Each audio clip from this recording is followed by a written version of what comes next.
안녕하십니까. 공병호입니다. 9월 17일 수요일 이른 아침 방송 시작하도록 그렇게 하겠습니다. 여러분, 오늘 드릴 방송 내용은 이 강릉에 지역구를 두고 있는 권성동 의원, 오선 의원이죠. 그리고 이제 윤 대통령하고도 굉장히 막역한 그런 사이고 1960년생입니다. 이제 올해 우리 나이로 한 95세 정도 되는 거죠. 이렇게 이제 권성동 의원은 좀 더 할 줄 알았는데 어쨌든 오선 의원에서 이제 마무리가 되는 건데요. 이제 이렇게 권불 10년, 특히 이제 윤 정부에서 실세였죠. 이게 이제 오늘 큰 뉴스입니다. 이제 와가지고 뭐 이러면 안 된다, 뭐 저러면 안 된다, 이렇게 아우성이 이준석 씨, 뭐 김건식 씨 이런 사람들이 떠드는데 기차가 이미 떠난 거지 않습니까? 기차가 많이 이제 떠나버린 거죠. 그래서 이제 오늘 그 문제, 그런데 한국에서도 액티브 펀드가 상당히 인기를 끌고 있네요. 그 점도 오늘 한번 짚어보는 그런 시간을 갖도록 그렇게 하겠습니다.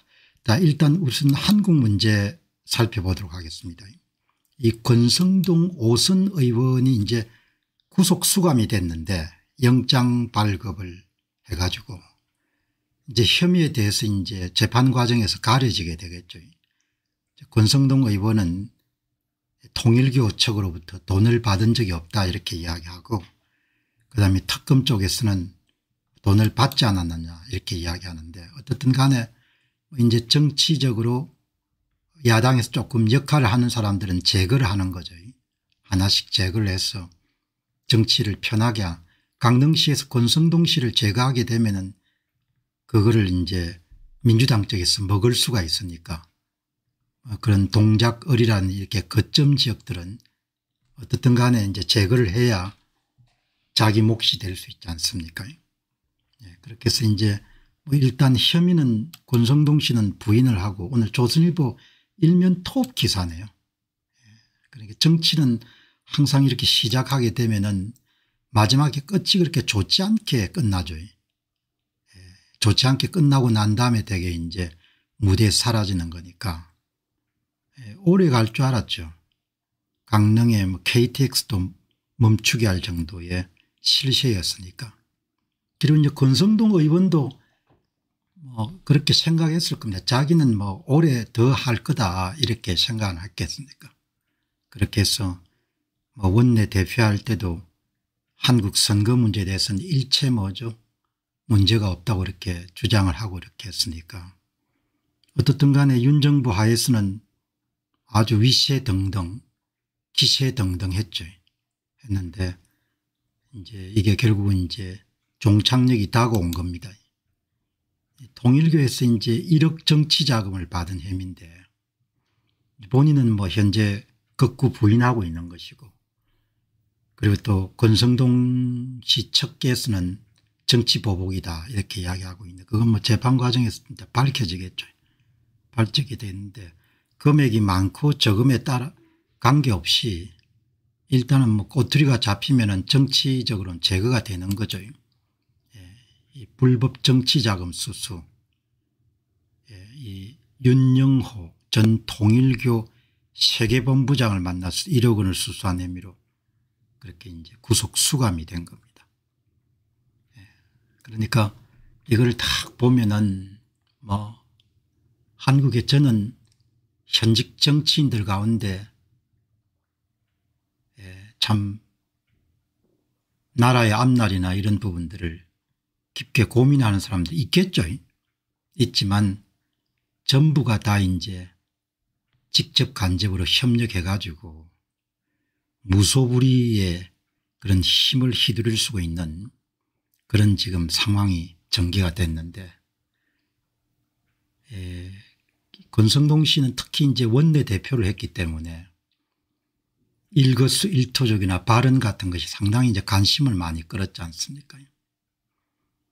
사람이 뭐 만나본 적은 없지만 좀 유들유들한 것 같아요. 그래서 그냥 뭐 그리고 이제 강릉시에 워낙 텃밭이니까 그러니까 본인은 안심했겠죠.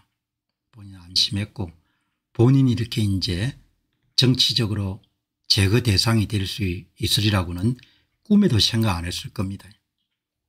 결국 이제 이렇게 해서 이제 그걸 막게 되는 거죠. 지금 이제 국힘당 내부에 조금 중진들 가운데서도 이렇게 제거되는 사람들이 앞으로 많이 나올 겁니다. 왜냐하면 지금 완장을 찬 사람들은 차원이 다른 그런 정치 세력이니까 이렇게 제거하겠죠. 어제 2년 구형을 받은 그제입니까? 나경원 씨도 뭐 제거를 해야 그 자리를 차지할 수가 있지 않습니까? 난공불락의 요새 같은 곳이 강릉 지역구하고 그다음에 동작구 을 같은 데인 거죠. 반드시 쳐야 여러분들 그냥 자기들 몫을 차지할 수가 있으니까. 예. 그렇게 해서 이제 일단은 뭐 정치적으로 이렇게 되면은 나이도 있고 하니까 다시 재개하기가 힘들겠죠. 예. 권 의원은 특검이 물증 없이 공여자 진술만을 근거로 인신구속을 시도하고 있다. 이제 뇌물을 제공한 사람들은 어떻든 특검이 원하는 대로 불었을 거고 있는 이야기 없는 이야기 뭐 지금이야 제도 만들 수가 있지 않습니까? 그러니까 어떻든 또 여기도 보면 통일교의 한학자 총재가 해외 원정 도박 관련 경찰 수사 정보를 통일교 측에 알려줬다. 뭐 이런 사건들도 나오네요. 어쨌든 1960년생입니다. 윤 대통령과 동갑 친구로. 이 권성동 씨는 강릉구의 지역구가 굉장히 탄탄하죠.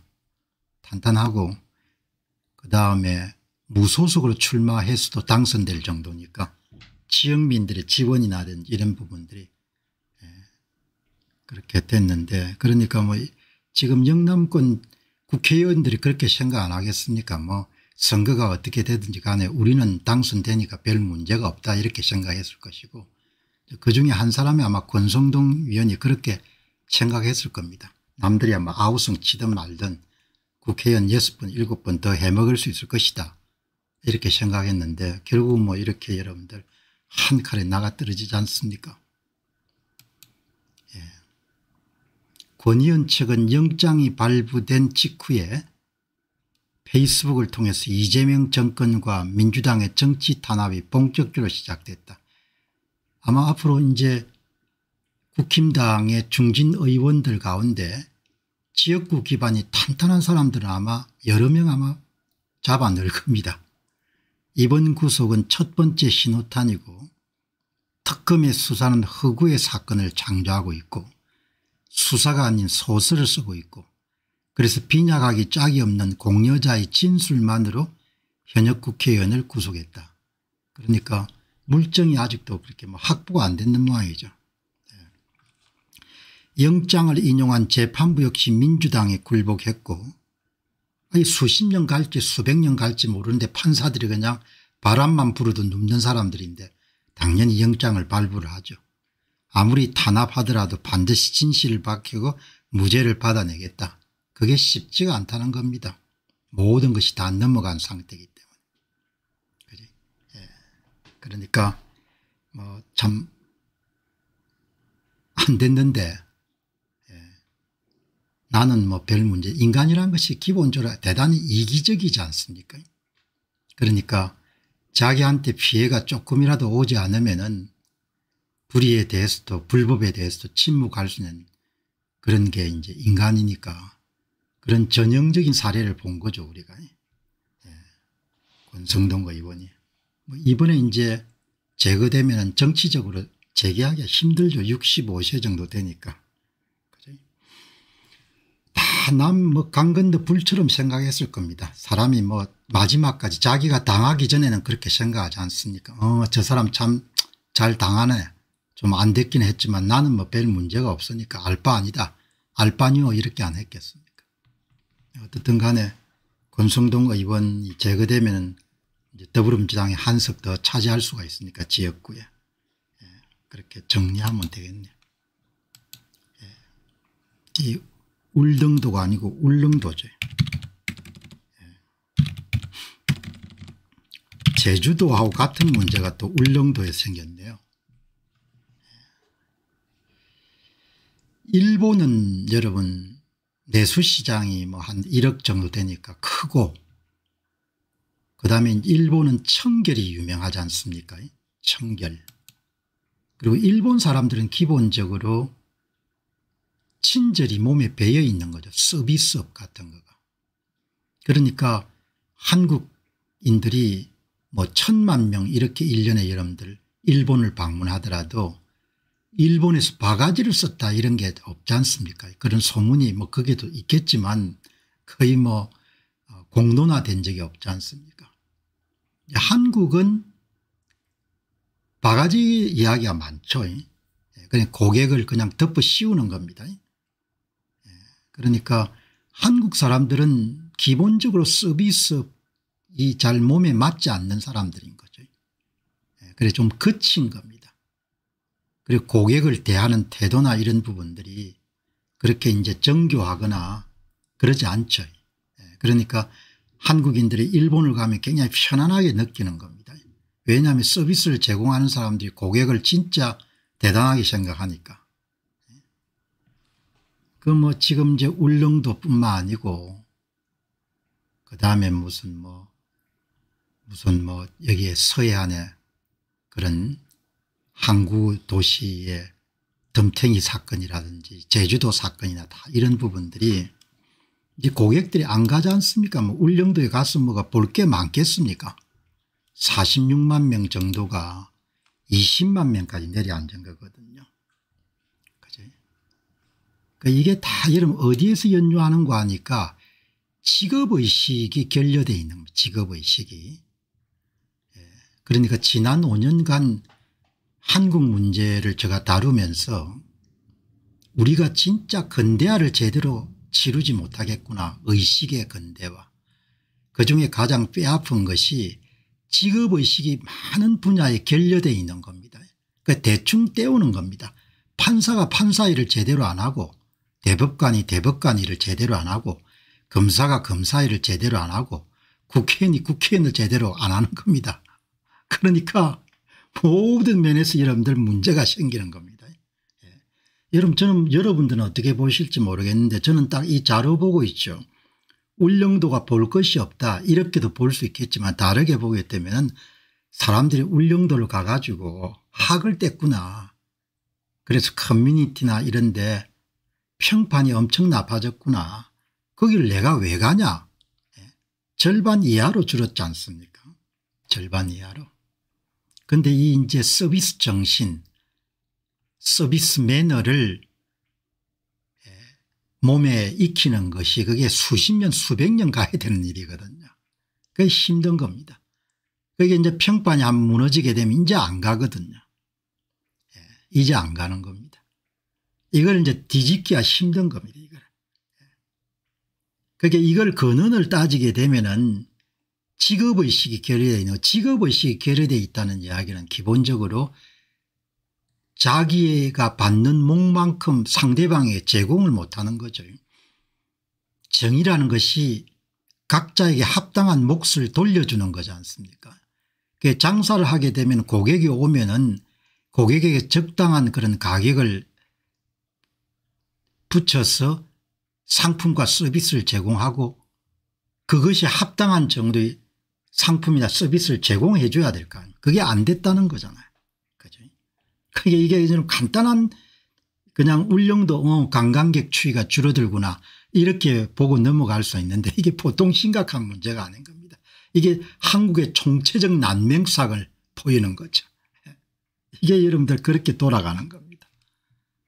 그 이제 안 가는 거죠. 그러니까 오늘 이걸 보니까 이게 고객이 이제 안 가니까 그다음에 운송수단이 뜸해지니까 울릉도민 입장 울릉도에 거주하시는 분 입장에서는 굉장히 힘든 거죠.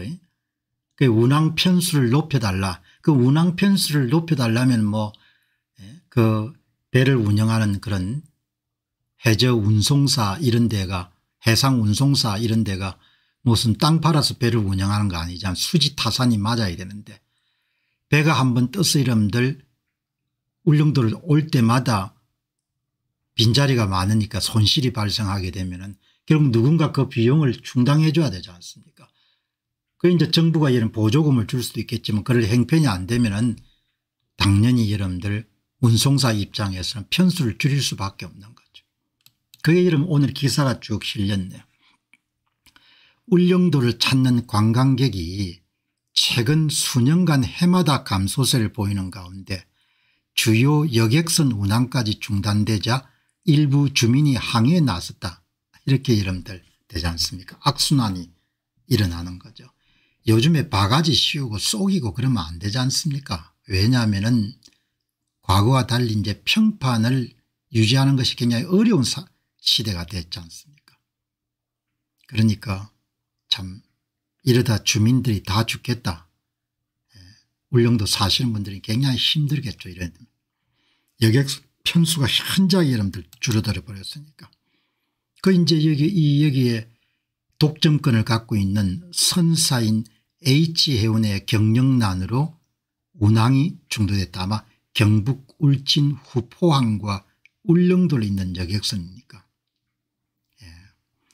이제 이에 따라서 엘도라도 운항사 대저페리가 보유한 선라이저를 지난달 29일부터 대체 투입했지만 정원 규모가 442명으로 그 이제 한참 성수기인데 이렇게 정원 절반도 채워지지 않으니까 여객 선사 입장에서야 경영 수지가 맞지 않으니까 계속 운항을 하는 것이 어려워지는 거죠.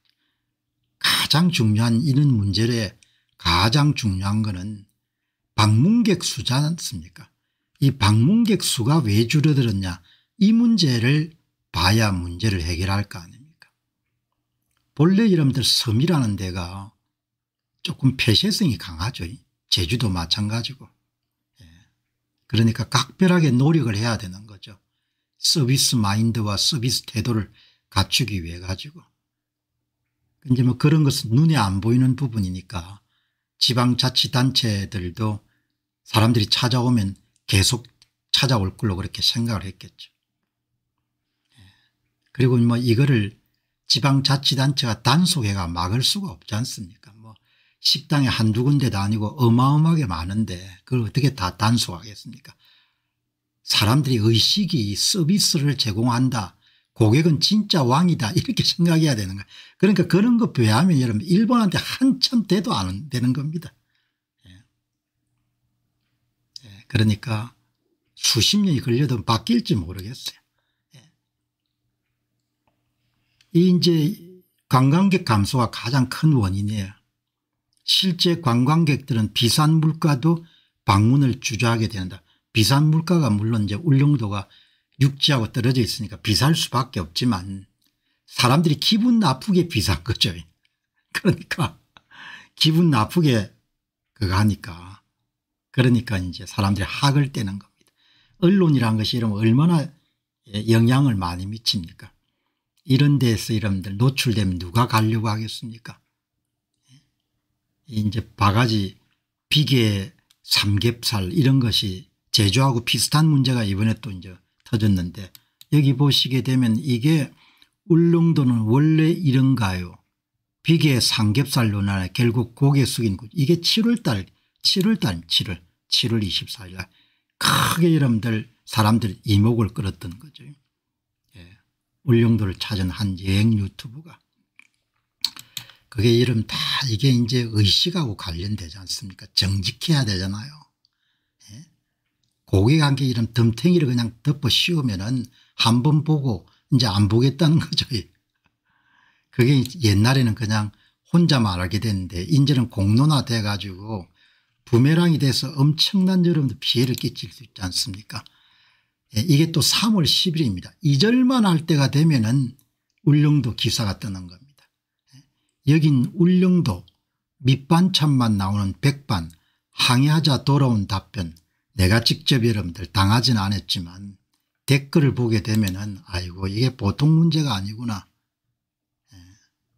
댓글을 여러분들 좀 심한 부분 다 빼고 이렇게 보면은 이게 이제 보통 그냥 문제가 아닌 겁니다. 어떻게 여러분들이 이런지 모르겠어요. 하기야 뭐 사기하고 조작이 일상이 된 나라니까 이 사람들만 또 나무랄 수가 없는 거죠. 예. 속임수로 것이 사기를 치는 거지 않습니까? 여기 한 분이 좀 뼈아프게 이야기했네요.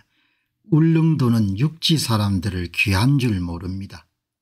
자기들끼리 자급자족하고 바가지 죗값을 반성하고 살도록 내버려둬야 됩니다. 여러분 댓글도 제가 유심히 봤지만 댓글의 찬반을 보게 되면 전부가 여러분들 몇십 명 대 제로 이런 식으로 나오는 겁니다. 이렇게 여러분들 평판이 나빠지게 되면 이걸 어떻게 복구를 하겠습니까? 자업자득인데 누구를 원망합니까? 죽어도 정신을 못 차릴 겁니다. 이렇게 이름 나오지 않습니까? 예, 좀 마음이 좀 그렇습니다. 영업하시는 분들이 다 자기 돈으로 하는 것도 아니고 그럴 건데 여기 한 분께서 제주도와 울릉도 관계자들은 왜 관광객들이 거기에 안 가고 구슈나 오키나와로 가는지 잘 생각해 봐야 됩니다. 구슈나 오키나와에 가서 바가지를 썼다는 사람들이 있습니까? 그쪽 사람들이 불친절하다는 이야기를 들어본 적이 있습니까? 일본 음식이 깔끔하고 한국에 비해 값도 쌉니다. 제주도 울릉도처럼 언제 다시 보겠냐며 왕창 바가지 씌우는 일을 절대 해서 안 됩니다. 이런 이야기가 나오지 않습니까? 원래 여러분들 계속 거래가 이루어진 데는 조금 자제하지만 여행객들을 상대로 하는 것은 조금 이제 한 번 거래니까 그런 유혹을 대부분 다 느끼죠. 그런데 그렇게 해서 안 되는 거죠.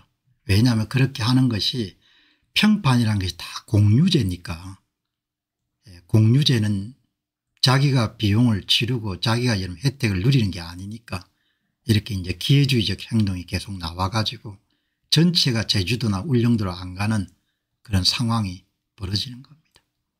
좀 제대로 살았으면 좋겠습니다. 그냥 돌았으면 다 사기니까 어떻게 되겠냐 이야기죠. 나라 전체가 이러면 돌았으면 사기지 않습니까? 돌았으면 거짓말이고 그게 여러분들 여기까지 다 미친 겁니다. 그러니까 참 제가 볼 땐 딱한 거죠. 이게 다 자기 발목을 잡는 행위인데 어떻든 간에 평판을 한번 무너지고 나면은 다시 복구하기가 굉장히 어려운 거죠. 수십 년이 걸려도 여러분 사람들 내리 속에 남은 거는 지울 수가 없는 겁니다. 사람들이 그렇게 여러분들 간단합니다. 단순하고 중기적으로 장기적으로 얼마나 큰 피해를 볼지 이런 걸 안중에도 없는 겁니다. 다 기회주의적으로 행동하니까 울릉도가 갖고 있는 평판이라는 것이 공유제고 제주도가 갖고 있는 평판이라는 공유제지 않습니까? 그거를 다 파괴를 해버린 겁니다. 혼자 살겠다고. 저기 주인님 같은 경우는 다녀오신 모양이죠. 두 번 가고 싶지 않은 섬이라고 하지 않습니까? 자, 여러분 뭐 제가 아침마다 자주 강조해서 그런데 차가 이미 떠났지 않습니까? 뭐 그렇다고 이런 차 잡으려고 노력을 하지 말라 이런 이야기는 아니고 오늘 이준석 씨가 뭐라고 글을 올렸어요. 대통령만 하지 말고 대통령도 하고 대법원장도 하고 민주당 총재도 다 현직 대통령이 맡아라. 중국 공산당도 그렇게 하고 북한 공산당도 다 그렇게 하니까 당신이 다 해라 이렇게 이준석이가 글을 올렸네요. 그래서 내가 이거 보고 야 이 친구야 니는 나라가 이렇게 갈 줄 몰랐냐. 응? 니는 그렇게 여러분들 오만 방정을 다 떨고 나라가 이렇게 어려워질 줄 못했냐. 잘못하면 니도 제거될 수가 있다 이야기죠. 이준석은 아주 안 좋게 생각하겠죠. 이 동네에서. 이런 것은 아주 뼈아플 겁니다.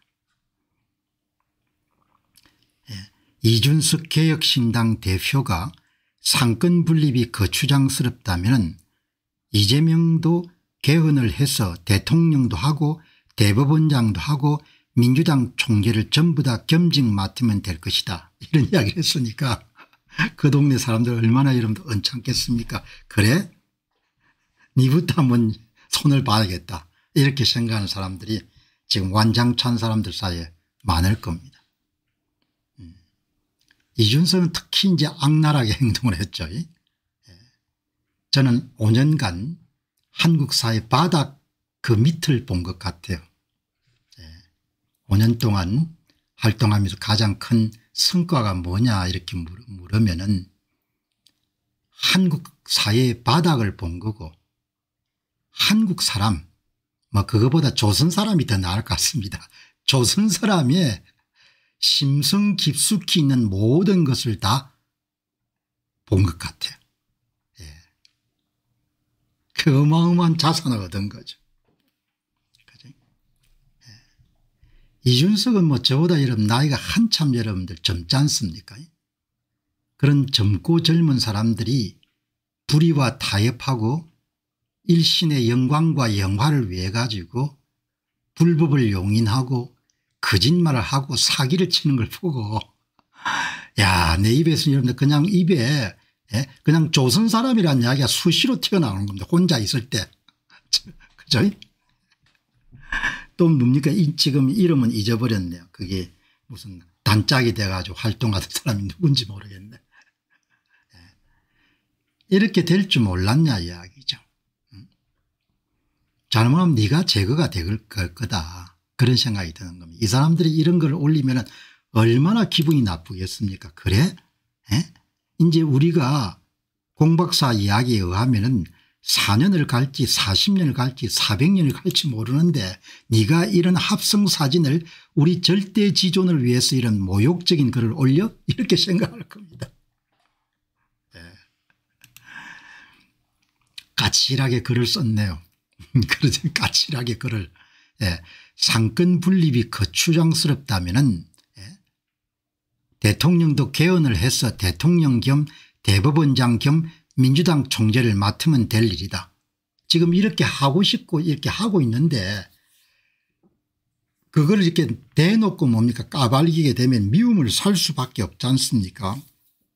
그래서 김용빈 순천지검장 출신의 변호사가 페이스북을 여러분들 경고를 받은 거지 않습니까? 현직 국회의원이니까 조금 신분이 보장되겠지만 작심하고 벼르고 있을 겁니다. 니를 그냥 날려버려야겠다 이렇게 하고 있는 거죠. 상권 분립이 거추장스럽다면 대통령도 개헌을 해서 대통령 겸 대법원장 겸 민주당 총재를 맡으면 될 일이다. 이렇게 지금 지금 착실히 하고 있는데 그걸 깨놓고 이야기해버리면 그러면 기분이 엄청 상하는 겁니다. 자신의 페이스북에 이재명이 국회를 상징하는 봉황표장을 배경으로 민주당 점프를 입은 채 법봉을 들고 있는 합성사진을 올리곤 이같이 말했다.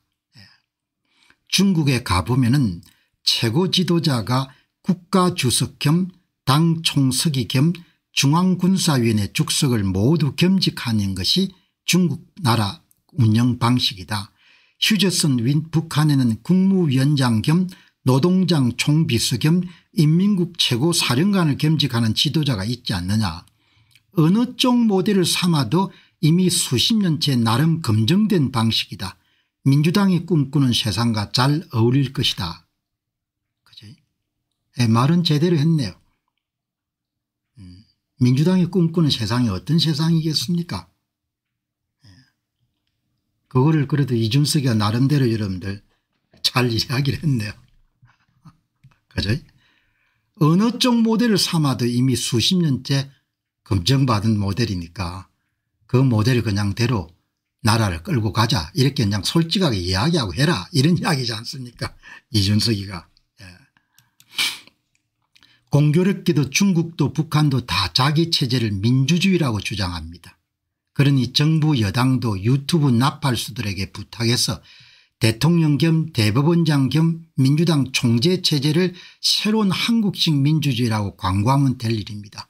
이렇게 될 거니까 그래도 예지력이 있네요. 이준석이가. 이렇게 되는데도 이준석이 큰 또 역할을 했지 않습니까? 예. 지 눈에도 그렇게 보이는 모양입니다. 이제 와가지고. 그렇게 여러분들 뭐죠? 대한민국에 선거 없다고 여러분들 그렇게 날뛰더만은 지금 와서 보니까 이게 진짜 여러분들 예, 이상한 나라로 가네 이렇게 아마 본인이 지금 와서 생각이 드는 모양입니다. 상권 분립은 권력의 행포를 막는 최후의 방파제이고 그 방파제를 무너뜨리는 자가 바로 민주주의 빌런 나쁜 놈이다. 그렇게 이제 이야기해봐야 무슨 소용이 있겠냐 이야기죠. 예. 전부 다 이렇게 장악을 한 건데. 그죠? 정부 여당은 조희대 대법원장이 마음에 안 드는 판결을 내렸다고 탄핵을 덜먹인다. 조희대 대법원장이 내린 판결이 너무 빨라서 문제라고 지적할 수는 있지만 무죄로 내릴 사안을 유죄로 만든 것인지는 대통령의 결단으로 재판을 속개해 봐야만 아는 것이다. 윤 전 대통령이 내란죄 재판이 이제 7개월쯤 지났다고 지연된 정의는 정의가 아니다. 빨리 해야 된다고 주장할 거면은 기소된 지 3년이 넘은 이 대통령의 지연된 공직선거법 재판은 정의롭다고 할 거냐. 더 황당한 것은 내란 전담 특별재판부라는 이름의 정치재판소다. 특검 셋으로 축구하다 골이 안 들어가면 내 마음대로 골대를 들어 옮기겠다는 것이냐. 이런 세상을 저는 만드는데 이준석이가 얼마나 큰 기여를 했습니까. 그러니까 도대체 이 나라를 보게 되면은 어지러울 정도인 거죠. 옳고 그런 게 아무것도 없으니까. 다른 사람이 이런 이야기를 했으면 옳은 이야기입니다 이렇게 할 건데 아니 이런 세상을 만들기 위해서 광분했던 이준석 입에서 이런 이야기가 나오니까 기가 찬 거죠. 니는 그럼 뭐 했노? 응? 니는 그동안 뭐 했노? 아니 이런 세상 만들려고 기를 쓰고 뭡니까? 예? 홍위병 대표처럼 앞장서가 외친 게 이준석이 네가 아니냐 이야기죠. 이 정도 글 쓰면은 제가 볼 때는 이 대통령 측근들이 저거를 제거를 해야겠다 이렇게 생각할 겁니다. 이제 무서운 게 없으니까. 아마 좀 두고 보시기 바랍니다. 오래 나는 갈 것 같지 않아요. 저 친구 까칠한 건 도저히 듣기 싫으니까. 듣기 싫거든요. 어마어마하게.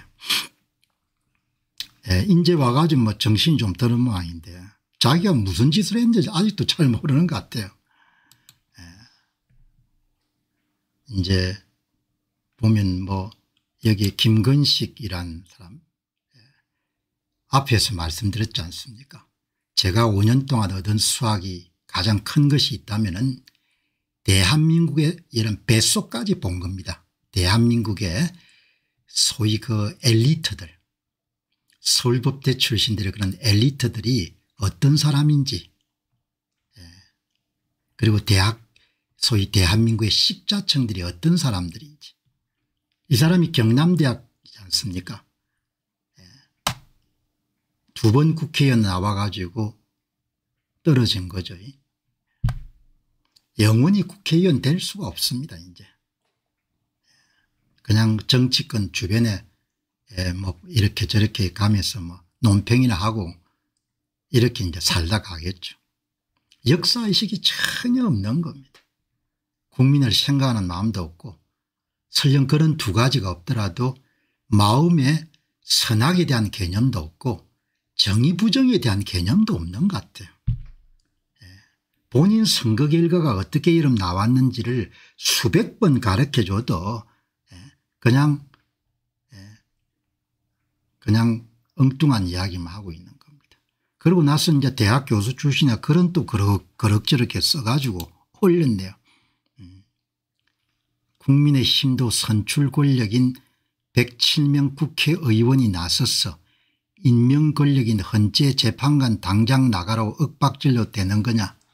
코끼리가 있는데 아무도 코끼리를 그릴 생각하지 않고 코끼리 다리만 잡고 이러면 이게 코끼리다. 코끼리 코만 잡고 이러면 코끼리다. 김건식 서울 송파병 당협위원장이 지금 하고 있는 일이 그런 겁니다. 진짜 큰 문제는 입을 다물고 그냥 뭐 지엽적인 문제를 가지고 그냥 글을 쓴 겁니다. 지금 민주당이 벌떼처럼 조희대 대법원장 사퇴를 요구하고 내란 전담 재판부를 압박한 누가 봐도 이유가 뻔하다. 그래도 이유에 대해서 잘 이야기 안 하는 겁니다. 나는 이야기를 하지 않습니까? 한국이 완장을 찬 사람들이 실질적 일당 지배체제를 완성하기 위해 가지고 대법관수를 늘려야 되고 내란 전담 재판부를 만들어서 윤 전 대통령하고 그 수하들을 전부 다 내란범으로 몰아가지고 법정 최고형을 때려서 감옥에 집어넣어야 그래야 일당 지배체제가 완성이 되는 거다. 이런 이야기는 절대 안 하는 거죠. 그러니까 소위 먹물들 공부를 해서 이런 대학 교수를 하는 사람들이 뭐 하는지 모르겠어요. 한국은 어려워지면은 그럴 만한 이유가 있는 겁니다.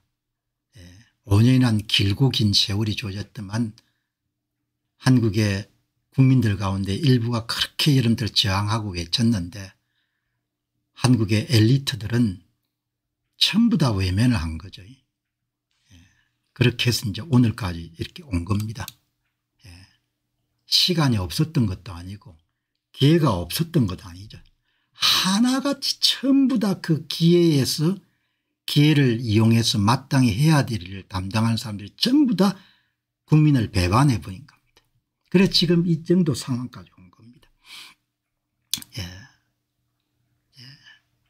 민주당이 원하는 대로 결국은 재판은 멈춰서 대통령까지 되었고 윤석열은 특검으로 결국 다시 구속까지 되었는데 끝까지 조희대 직위원을 복수하는 치졸함과 비열함 그 이상 이하도 아닌다.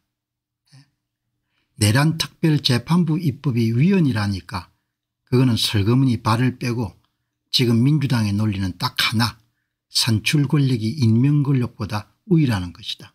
뭐 이런 이야기 해봐야 본인들 원하는 대로 다 만들겠죠. 내란 특별재판부도 만들고 그다음에 감옥에 쳐넣고 그렇게 다 할 겁니다. 그리고 뭐 김건식 씨는 뭐 그렇게 손을 안 보겠죠. 왜냐하면 어차피 뭐 김건식 씨가 있든 없든 간에 송파 쪽은 본인들이 원하는 결과들이 다 나올 수가 있으니까. 그러니까 참 어떻게 보면 좀 비겁한 겁니다. 뭐 비겁해야 이 땅에 살 수 있는지는 모르겠는데 김건식 씨는 또 특별하게 선거 문제에 열렬하게 선거 문제를 덮었던 사람 가운데 하나인 거죠. 그러니까 뭐 폼만 잡고 앞으로 국회의원도 한 나이가 있으니까 한 2번 나오겠죠. 송파병의 당협위원장이니까 죽었다 깨어나도 당선될 수가 없는 겁니다. 그냥 국민 돈 가지고 선거에 나와서 폼 잡고 얼굴이나 알리고 그렇게 하겠죠. 이게 지금 한국 사람들 한국 사회 바닥인 겁니다. 바닥이니까 주가가 오르고 이러면 다 좋아하는 거죠. 좋아하죠. 그러나 근본을 못 보니까 이렇게 지금 이제 돌아가는 거죠. 한국 이야기하면 항상 답답한데 결론은 뭔고 하니까 기차가 떠난 겁니다. 기차가 완전히 저는 떠났다고 보는 거예요. 공 박사님 기차를 좀 멈출 수 있는 방법이 없습니까? 그 사람들이 이긴 겁니다. 그 사람들이. 그래서 오래 갈 겁니다. 오래 가니까 그다음에 이제 국힘당의 이런 중진들 가운데 조금이라도 까칠한 사람 전부가 제거가 되겠죠. 판사들 이런 검사들 전부 다 뭐죠. 바람 불기 전에 다 들어 누울 겁니다. 벌렁하고. 그렇게 체제가 바뀌는 겁니다. 그런 체제하에 이제 노후를 보내는 겁니다. 오늘 이 방송 보시는 분들이 60대 정도가 되면은 30년은 사실 거고 운 나쁘면 40년도 갈 겁니다. 그 세월 동안 전부 다 보고 갈 겁니다. 생생하게. 그냥 리얼하게 볼 겁니다. 그냥 그 상황을. 뭐 자식들이 고생하고 이런 문제 그거는 다음 문제고. 그러나 뭐 아직 대부분 사람들은 그까지는 생각 안 하신 분도 많으니까 미래는 가설이니까요. 제 주장이 맞는지 아니면 또 그렇게 생각하지 않는 분들이 맞는지는 두고 봐야 되는 거죠. 다 이 사람들이 기여를 한 겁니다. 어마어마하게 기여한 거죠. 이준석이, 하태경이, 김건식이, 김종혁이 전부 다 혁혁한 기여를 한 거죠. 그거 다 나름대로 논리가 있는 겁니다. 이제 뭐 제가 그런 문제에 대해서 설득하거나 이렇게 할 의향이 별로 이제 없는 겁니다. 의지도 없고 의향도 없고 의욕도 없는 겁니다. 왜냐하면 그냥 그대로 그냥 가라. 가서 그냥 지금 완장 찬 사람들이 수십 년 수백 년 가는 걸 보고 그것들이 알아가지고 그걸 해라. 이렇게 보는 겁니다.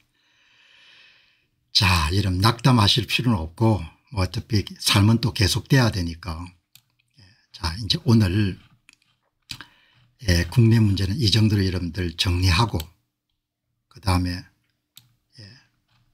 세계 문제 오늘 간단하게 언급하고 넘어가도록 그렇게 하겠습니다. 세상이 참 이렇게 악하죠. 뭐 미국도 마찬가지입니다. 툭하면 거구라고 하는 겁니다. 거구. 상대방을 공격할 때 여러분들 툭하면 거구라고 하고 영국도 마찬가지입니다. 독일도 마찬가지고 상대방을 여러분들 할 말이 없이 공격을 하고 싶으면 거구다 이렇게 이야기하는 겁니다. 거구가 완전히 공격용 무기가 된 겁니다. 아마 누가 여러분들 공병호 TV 이렇게 하면 거구 이렇게 이야기할 겁니다. 정신이 그렇게 나간 겁니다. 언어가 여러분들 타락을 하게 되면 나라가 엄청나게 타락한 징후이기도 하고 나라가 타락해 가는 거죠. 오늘 여러분들이 보니까 피트 H 다이아몬만디스 메디칼 닥터 MD인 모양입니다. 아마 일론 머스크하고 교분이 있는 사람 모양인데 일론 머스크가 오늘 가장 첫 번째 글로 이렇게 다시 여러분들 게재를 한 겁니다. 참 중요하다고 이렇게 보는데 이제 이분입니다. 아마 이제 메디칼 닥터 의사 출신으로서 회사도 창업해서 이렇게 하는 그런 창업 같네. 미래에 관해서는 많은 것이 불확실합니다. 불확실함은 두려움을 낳고 두려움은 비이성적인 행동을 낳습니다. 그러나 저는 미래에 대해서 이 점을 분명히 하고 싶습니다. 미래는 여러분이 생각하는 것보다 더 나아질 겁니다. 이렇게 이야기를 하거든요. 미래에 대해 불확실해하는 사람들이 많습니다. 불확실은 두려움을 낳고 두려움은 비이성적인 행동을 낳습니다.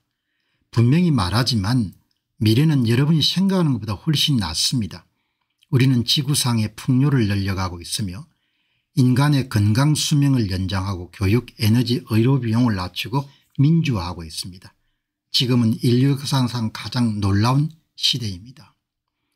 여러분들 국내 문제를 다루다 보면은 밝은 면보다 어두운 면을 지적하는 경우가 많은데 그렇다고 해가지고 낙관주의를 포기해서는 안 되는 거죠. 그런데 우리 사회는 낙관주의를 포기하는 분들이 많죠. 얼마 전에 일론 머스크의 이런 주장은 상당히 여러분들 설득력이 있죠. 그래도 미국에서는 낙관주의가 상당히 그래도 남아있는 것 같은데 유럽은 그런 것 같지 않다.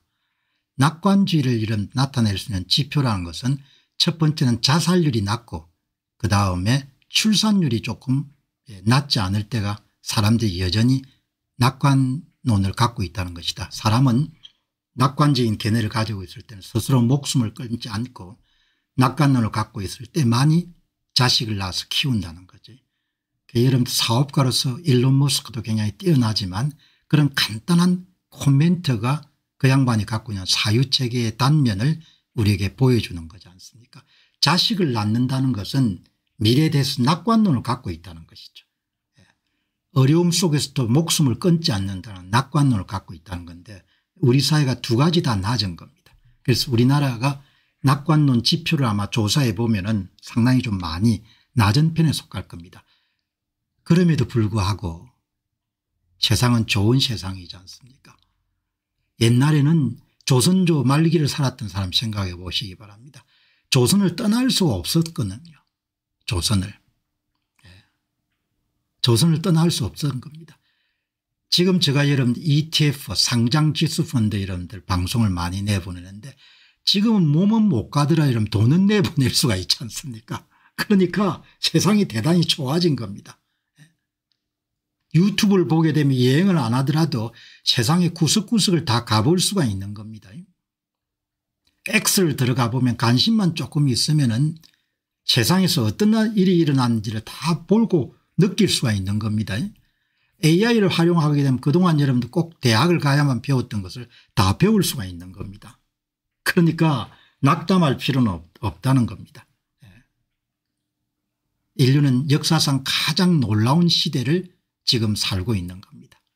앞으로 더 놀라운 시대가 펼쳐질 것이기 때문에 건강관리 잘하고 여러분들 계속 배워나가는 그런 삶의 자세를 일론 머스크가 높게 평가하기 때문에 피터 다이아만디스라는 그런 MD의 글을 소개한 겁니다. 피터의 이런 표현도 멋지지 않아요. Relentless optimism, 무자비한 낙관주의가 다시 여러분들 기분을 상큼하게 한다 이런 뜻이지 않습니까? 네. Relentless optimism.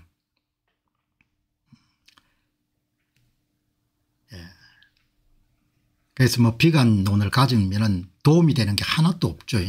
그리고 실질적으로 기술적으로 비관론을 가질 이유가 없는 거고. 그러니까 제가 한국 일에 대해서 논평할 때 조금 비관적인 그런 논평을 한 것은 그게 사실이니까 그렇게 이야기하는 것이고, 개인적으로는 굉장히 좀 낙관적인 견해를 가지고 준비하고 대비해야 되지 않겠느냐 그렇게 생각이 들거든요. 피터의 끈질긴 낙관주의라기보다도 무자비한 낙관주의라고 표현한 게 낫겠네요. 그게 상쾌합니다. 저녁 뉴스에서 지속 가능한 풍요를 들을 수 없는 가혹한 현실이냐, 부정적인 뉴스가 많이 나온다는 거죠. 부정적인 이유가. 그럼에도 그게 주눅들 필요가 없다는 겁니다. 이런 점이 참 일론 머스크의 정신세계를 이해할 수 있는 굉장히 좋은 소재인 것 같아요. 여러분들 이번 일요일 날 미국 역사상 엄청난 시민들이 모여가지고 이민자를 막아달라고 여러분들 영국 정치권에 요구를 한 겁니다. 그 운동을 주동했던 사람이 토미 로빈슨이라는 사람입니다. 그냥 작은 독립 언론사 대표입니다. 공병호 TV에서 좀 자주 소개하는 겁니다. 사방으로 뭐 그냥 한국의 광화문 이상으로 사람들이 엄청나게 몰려든 겁니다. 이민 문제를 막아달라고. 가장 큰 그게 여러분들 시위가 생긴 겁니다. 가장 중요한 것은 이번에 대규모 이민 반대, 영국 사회 이슬람화 반대. 여기 보시죠. 이 사람이 극우론자가 아닙니다. 이 사람이. 이 양반이 극우가 아닌데 AI가 뭐라고 하는가, 극우 활동가라고 표현하는 겁니다. AI가 이런 뭐라고 하는 거 아니게 이 사람이 극우 활동가다 이렇게 표현하는 겁니다. 극우가 아닌데 완전히 극우라는 것이 이제 무기가 돼버린 겁니다. 상대방을 그냥 이런 압도하기 위해 가지고. 옛날에는 여러분 이런 사건이 영국에 나더라도 영국의 로컬 뉴스 차원에서 끝났지 전 세계인이 알 수가 없지 않습니까? 이 운동을 하는데 X라는 플랫폼을 이용해 가지고 일론 머스크가 엄청나게 여러분들 이것을 지지해 줬거든요.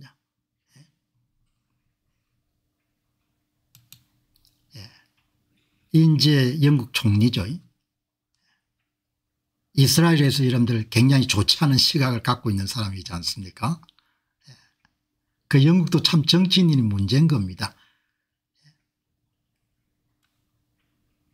이제 네가 여러분들 그냥 전번 보리스 존슨이 총리가 물러나야 될 때 파티가 끝났다, 리자인하라, 사임하라 이렇게 여러분 2022년도 12월 1일 날 당신이 글을 올렸는데 이제 네가 물러날 때가 됐다. 일론 머스크가 그렇다 그러지 않습니까? 반듯한 세계관을 가진 사람을 만나기가 참 힘든 그런 시대가 된 거죠.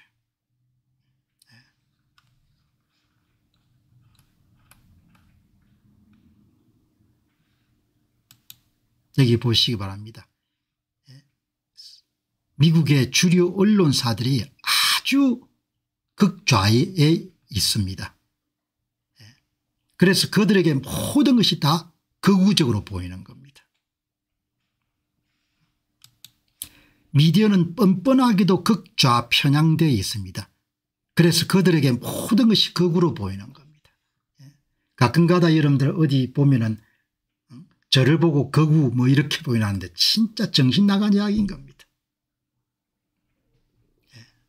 이게 여러분 한국뿐만 아니고 미국도 그렇고 유럽도 마찬가지인 겁니다. 가치관이 어마어마한 혼돈스러운 시대인 거죠. 아이를 여러분들 낳아서 키워보게 되면 여자아이가 커가는 거하고 남자아이가 커가는 게 다르지 않습니까? 성 정체성이 명확히 여러분들 생물학적으로 다른데 그거를 뒤바꾸기 위해서 가진 노력을 성소수자들이 하지 않습니까? 그게 말이 되는 겁니다. 제정신이 아닌 이야기인 거죠. 그런 걸 반도하면 또 극우가 되는 겁니다. 말이 안 되지 않습니까? 이런 것을 이런 X란 여러분들 표현의 자유를 극도로 신장하는 그런 플랫폼을 64종가를 들여가지고 일론 머스크가 인수 안 했으면 우리가 알 수가 없는 겁니다. 이 보시죠. 지금 서구에서 무슨 일들이 일어나고 있는 거 하니까 웬만하면 전부 다 극으로 모는 겁니다. 극으로. 전부 다 극으로 모는 겁니다. 웬만하면 이렇게 극으로 몰아붙이는 겁니다.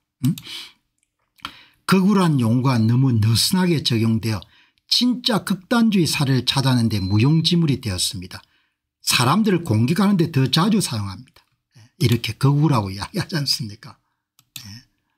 여러분 언어가 타락하게 되면은 사회 전체가 엄청나게 많이 타락한 것을 뜻하는 겁니다.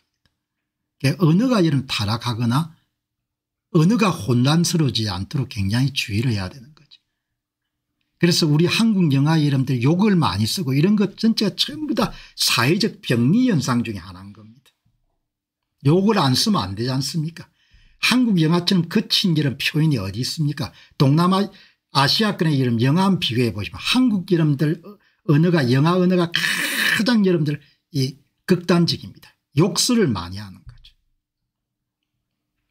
그게 여러분들 한 사회의 의식 구조를 반영하는 그런 지표라고 볼 수 있는 거죠. 그래서 저는 픽션을 잘 안 보는 겁니다. 그래서 욕을 어마어마하게 많이 쓰는 건데 영화에서 그냥 욕이 그냥 부끄러움을 모르는 겁니다. 또 욕을 써야 이런 영화를 보겠죠. 고객들이 생기겠죠.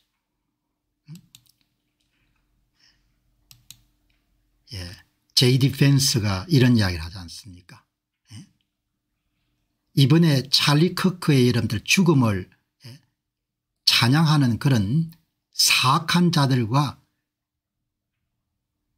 타협하거나 통일을 하는 것이 불가능하다는 겁니다. 극단적 이런 악을 치르는 세력하고 이런 무가 타협이 가능하겠습니까? 이게 한국 사회에 주는 메시지가 분명하지 않습니까?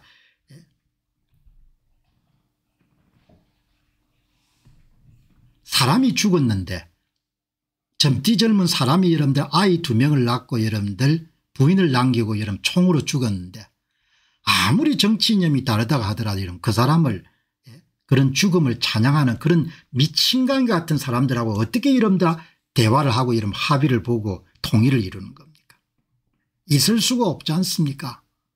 나는 일론 머스크의 이런 면을 굉장히 좋아하는 겁니다.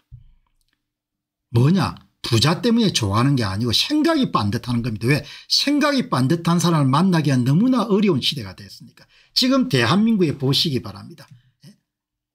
생각이 반듯한 정치인을 어디서 내가 인용하겠습니까? 정치인을.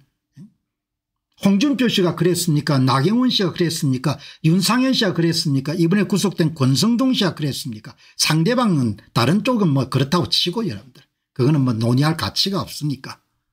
한 명도 진실 쪽에 쓰려고 김문수가 그랬습니까? 누가 이런 진실 쪽에 쓰려고 했습니까? 누가 여러분들 정의 쪽에 쓰려고 했은 겁니까? 그러니까 날라가 고로 가는 거 나라 골로 가는 거 하나도 신기한 게 없는 겁니다. 정치인들 면면을 보게 되면은 그냥 답이 나오지 않습니까? 여기 사회가 이렇게 미국도 참 문제가 많은 것이 동부의 명문인 하버드 학생들의 최근 서베이를 보게 되면 32%가 어떤 사람이 캠퍼스 내에서 발언하는 것이 다수와 다르게 되면은 폭력을 이용해서 그 사람을 중지시켜야 된다는 학생이 32%가 됐지 않습니까? 미국도 참 고민이 많은 겁니다. 학생 중에 32%가 폭력을 사용해 가지고 다른 사람이 캠퍼스에서 이야기하면 입을 다물게 해야 된다. 이 찍찍은 사람은 전부 다 묻어버려야 된다는 이야기가 얼마나 겁난 이야기입니까? 그런 의식에서 바로 뭐가 나오는 거 아닙니까? 일당 지배체제가 나오는 겁니다. 그런 의식 때문에 선거를 만지는 겁니다.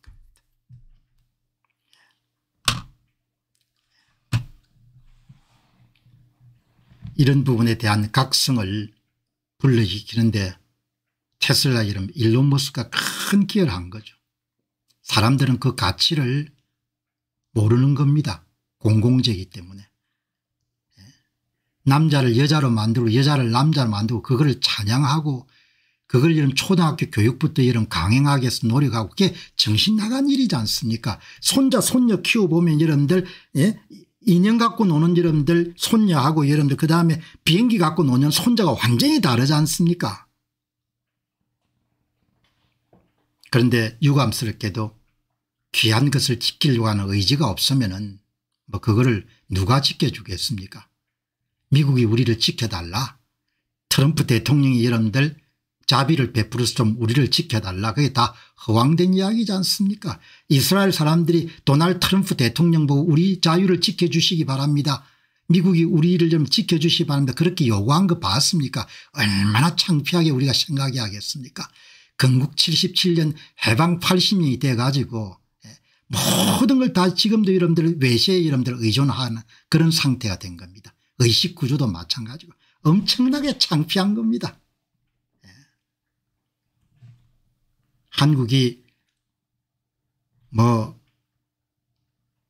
미국의 선교 씨앗을 뿌린 나라 가운데 가장 잘 기독교를 여러분들 발전시켜 가지고 해외 파송 선교사 수가 2등 정도가 됐으니까 영적으로 굉장히 좋은 나라 훌륭한 나라가 된 거죠. 그러나 여러분들 실물 현장을 보게 되면은 나라 하나 이름 어느 하나에 썩지 않은 데가 없는 겁니다. 야 이게 80년 그렇게 노력을 해가지고 나라가 어떻게 이 정도까지 왔을까 그런 생각하게 되면 좀 답답한 거죠. 뭐 그러나 앞에서도 말씀드렸다시피 또 역사라는 것은 필연과 우연의 시줄과 날줄로 연결되어 있기 때문에 짜여져 있기 때문에 좋은 날이 올 수 있다는 생각을 갖고 계속해서 노력은 해야겠죠. 여러분 그래도 참 좋은 시대입니다. 왜냐하면은 후기 조선 시대에 났으면은 그냥 꼼짝없이 당한 겁니다. 네 놈이 네 죄를 알렸다 이렇게 하면 여러분 그다음에 꼼짝 없는 겁니다. 북한들이 도망을 갈 수도 없고 지금은 일단 돈은 내보낼 수가 있는 겁니다. 돈은. 그러니까 좋은 시대에 난 겁니다. 돈은 내보낼 수 있는 겁니다. 그래서 오늘 투자 문제를 다루도록 그렇게 하겠습니다. 돈은 내보낼 수 있는 역사상 엄청난 시대를 살게 된 겁니다. 자 여기 이제 오늘 너무나 속물적이다 이렇게 생각하시는 분도 계시는데 이렇게 여러분들 세상이 혼탁한 시대에 이 투자 문제마저 여러분들 막혔으면 얼마나 답답하겠습니까? 그래서 큰 부자가 아니더라도 돈을 바깥으로 내보낼 수 있는 시대가 된 것은 천운이다 이렇게 볼 수가 있는 거죠. 자 여기 이제 오늘 예상대로 갈까 이제 내일 여러분들 금리가 낮춰집니다. 오늘 미국의 정시는 좀 이렇게 보합세였습니다. 이제 관망하는 거죠. 관망세가 있는데 오늘 여러분들 한 가지 가설이니까 이렇게 될지는 두고 봐야겠죠. 그러나 제가 여러 매체를 보게 되면 가장 실력 있는 사람이 여기 아담 코베시가 실력이 좀 있는 것 같아요. 실력이. 아담 코베시가 이제 금리 인하를 앞두고 자기 견해를 이렇게 소개한 겁니다. 이게 가설이니까 여러분이 잘 들어보시고 취사 선택을 하면 좋겠습니다. 역사는 2026년도 9월이나 10월까지 내일부터 시작해 가지고 S&P 500이 현재 6,600 정도 되는데 이 사람이 7,600 정도까지 오를 것이라고 말합니다. 그게 사실이 될까요? 이렇게 이야기하는 겁니다. 그럼 여러분들 1000포인트가 오르는 겁니다. 어마어마한 거죠. 아담 코베시 주장인 겁니다. 역사는 S&P 500 지수가 내일 수요일부터 2026년 9월까지 1000포인트 상승할 것이라고 말합니다. 역사가 반복이 될까요?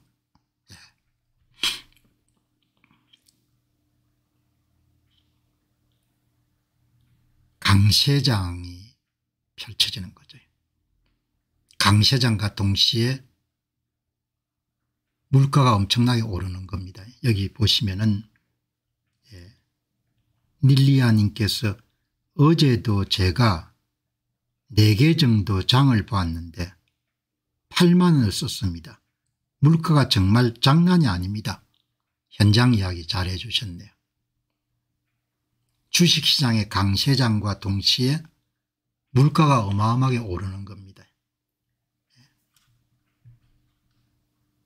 자, 다음은 향후 12개월에 대한 대단히 긍정적인 전망입니다. JP 모간이 미국의 가장 큰 금융그룹이죠. 미 연준의 본격적인 금리 인하를 앞두고 전망을 내놨습니다. JP 모간이 미 연준의 금리 인하에 대해서 1% 내에 이런 금리 인하가 이루어지게 되면 S&P가 신고점을 계속 기록할 것이고 향후 12개월 동안 약 15%의 주가가 상승할 것으로 예상한다. 이런 내용을 여러분들 JP모간이 리포트로 냈네요. 오늘 아침 JP모간이 화요일입니다. 연방준비제도의 금리 인하에 대해서 발표했습니다. 금리가 어떤 영향을 미칠 것인지. S&P 500 지수가 사상 최고치의 1% 이내로 근접한 상황에서 미 연준이 금리를 인하하기 시작하게 되면 향후 12개월 동안 평균 15% 수익률을 보일 것으로 보입니다. 게다가 이 코베시 연구팀에 따르면 금리 인하가 단행되고 나서 1개월 정도는 오르락 내리락 변동성이 커질 것이고 주식은 50%의 확률로 주가가 빠질 가능성이 높습니다. 역사는 수요일 금리 인하 이후에 금리가 이런 출렁거리는 단기 변동성이 투자들에게는 아주 좋은 매수 기회가 될 것이라고 말합니다. 여러분 잘 들어놓으시기 바랍니다. 굉장히 중요한 그런 이렇게 이야기를 하는 겁니다. 중장기적으로 계속 여러분들 주가가 오르겠지만 금리 인하가 발표되고 난 이후에 한 달 정도는 주가의 변동폭이 굉장히 커져서 주가가 많이 빠질 가능성이 높다는 겁니다. 역사는 수요일 금리 인하 이후에 단기 변동성이 장기적인 매수 기회가 될 것으로 내다보고 있습니다. 대단히 중요한 이야기입니다. 이제 개인 투자자들은 주가가 계속 오를 거로 이야기하고 계속 주식을 사는 겁니다. 특히 ETF를 어마어마한 돈을 쏟아부은 겁니다. 투자자들이 엄청난 자본을 놀라울 정도의 속도로 상장지수펀드를 사는 데 쏟아부었습니다. 여기 보시면은 투자자들이 기록적인 속도로 ETF 상장지수펀드에 자금을 쏟아붓고 있습니다. 미국의 ETF는 올해 들어서 현재까지 8,250억 달러의 순유입을 기록했습니다. 판 거하고 여러분들 산 거에 순수하게 여러분 산 것이 8,250억 불 더 산 겁니다. 이것은 2024년에 세워진 기록인 1조 1천억 달러를 넘었을 추세입니다. 이런 이야기 나옵니다. 개인도 사지만 여러분들 기관 투자자가 계속 사는 겁니다. 기관 투자자가 긍정에 베팅을 하는 겁니다. 기관 투자자들이 여러분들 계속해서 이렇게 사는 겁니다. 계속해서. 인스티튜셔널 인베스터. 기관 투자자들이 기술주를 더 많이 매수하고 있습니다. 헤지펀드들이 9월 11일로 끝나는 주에 전 세계 정보 기술주를 지난 2월 이후에 가장 빠른 속도로 매수했습니다. 골드만삭스에 따르면 이것은 최소 5년 만에 세 번째로 큰 규모의 매수였습니다. 모든 전 세계 거의 대부분 지역에서 매수가 목격되었습니다. 그래서 삼성전자 주식하고 여러분들 SK하이닉스 주식이 많이 뛰지 않습니까? 헤지펀드들이 기술주 랠리를 추격하는 것으로 보입니다. 나오지 않습니까? 헤지펀드들이 여러분들 기술주 주식을 지난 5년 동안 세 번째로 빠른 속도로 이렇게 여러분들 기술주를 매입한 겁니다. 하나 둘 세 번째네. 세 번째. 자, 그 대신에 이제 인플레이션이 심화가 되겠죠. 인플레이션이. 미국 소비자들은 미래의 소득에 대해서 이렇게 비관적인 경우가 거의 없었습니다.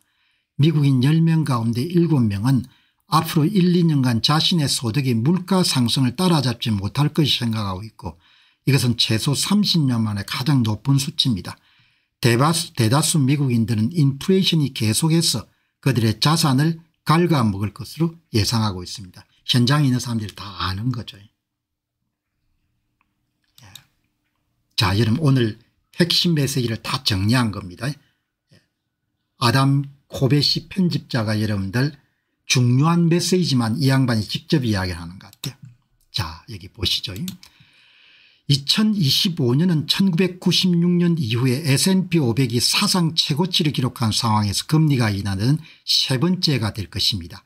1980년 이후 연준은 S&P 500이 사상 최고치 2% 이내 근접했을 때 20번의 금리 인하를 단행했습니다. 1980년 이후에 S&P 500이 사상 최고치일 때 단행된 금리 인하의 100%는 12개월 이후에 더 높은 기록적인 고점으로 이어졌습니다.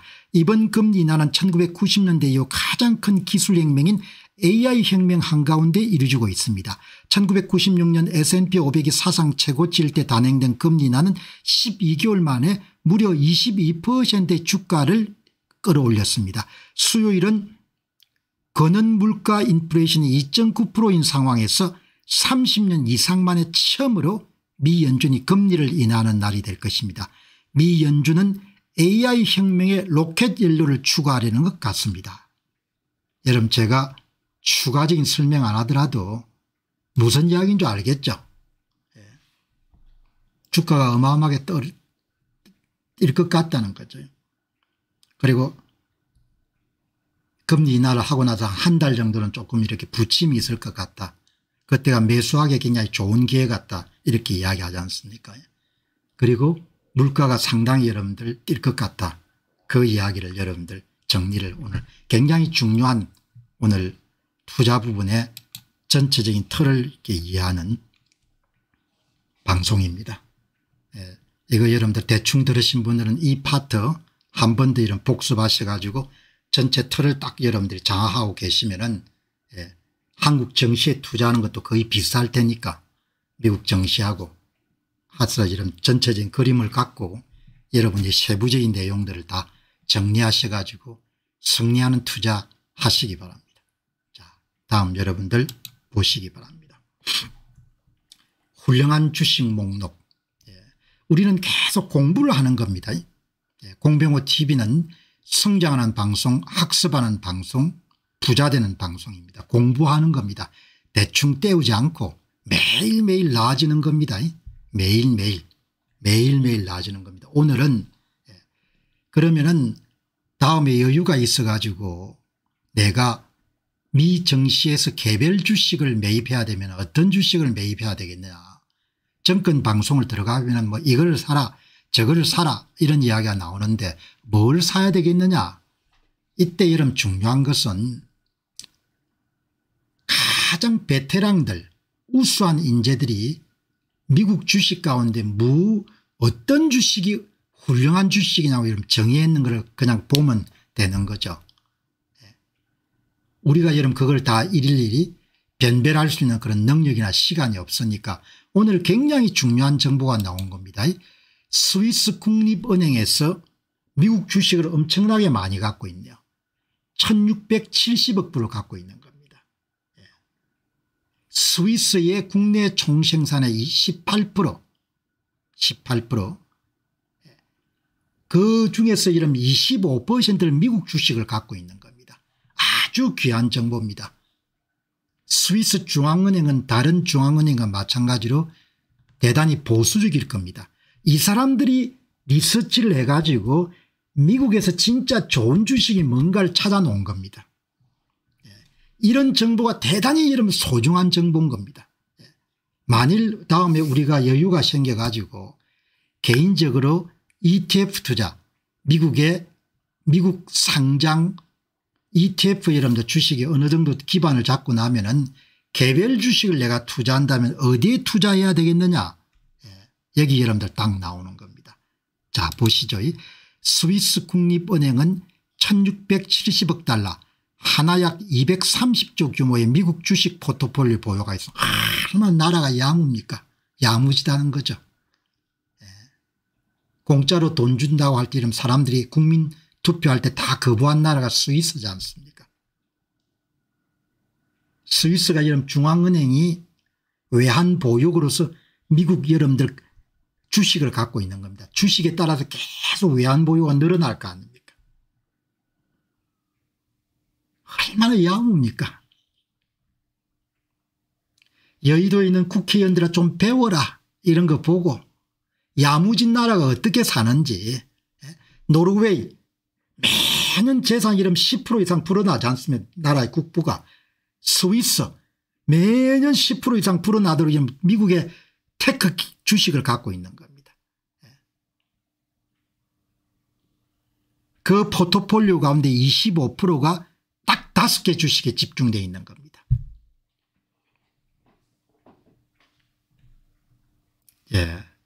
여기 보시면은 자 스위스 국립은행의 빅테크 주식 보유 이겁니다. 이거 모범 답안 가운데 하나인 거죠. 보시죠. 우량회사를 여러분들 스위스 국립은행이 엔비디아, 마이크로소프트, 애플, 아마존, 알파벳, 메타 이렇게 든 겁니다. 그 다음에 여러분들 작은 기업들이 있는데 그 다음에 이제 여기 보시면 테슬라 6위, 브로드컴 7위, 넷플릭스 8위, 오라클 9위, 시스코 10위, 그 다음 뭐 세일즈포스, AMD, 아도버, 팔란티어, 텍사스 인스트루먼트, 우버, IBM 이렇게 있는데 뭐 그게 무시할 만한 거죠. 5개 기업 그리고 그 다음에 테슬라, 브로드컴, 넷플릭스, 오라클, 시스코입니다. 기술 기업 가운데 스위스 국립은행이 가장 여러분들 높게 평가하는 회사들인 겁니다. 자 그러면 기술 기업 외에 미국의 일반 기업들을 스위스 국립은행은 뭐를 가장 높게 평가하느냐. 여기에 여러분들 보시면 답이 나옵니다. 워렌 버핏의 투자 지주회사 버크셔 해스웨이, 엑손 모빌, 마스터카드, 일라이 릴리, 비자, 카스코, 월마트, 프락트 갬블, 존슨앤존슨, 홈데포, 의약품 회사인 에비 이렇게 이름들 쫙 나오죠. 이 보시기 바랍니다. 버크셔 해스웨이, 일라이 릴리, 엑슨, 메스카드, 비자, 월마트, 존슨앤존슨, 홈데포, 제너럴일렉트릭 에어스페이스.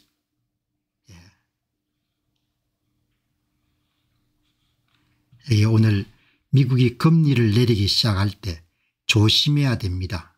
1994년 금리가 높고 1995년 하반기 금리가 내리기 시작할 때 멕시코가 어려움을 겪었고 태국, 한국이 IMF를 맞았고 이렇게 이야기하시는데 베나 팡님이 정확하게 보셨네요. 미국의 금리가 인하될 때 대개 한국의 위기가 많이 왔습니다. 한국의 위기가. 한국의 외환시장에 큰 타격이 미국의 금리를 인하할 때 대부분 많이 발생했죠.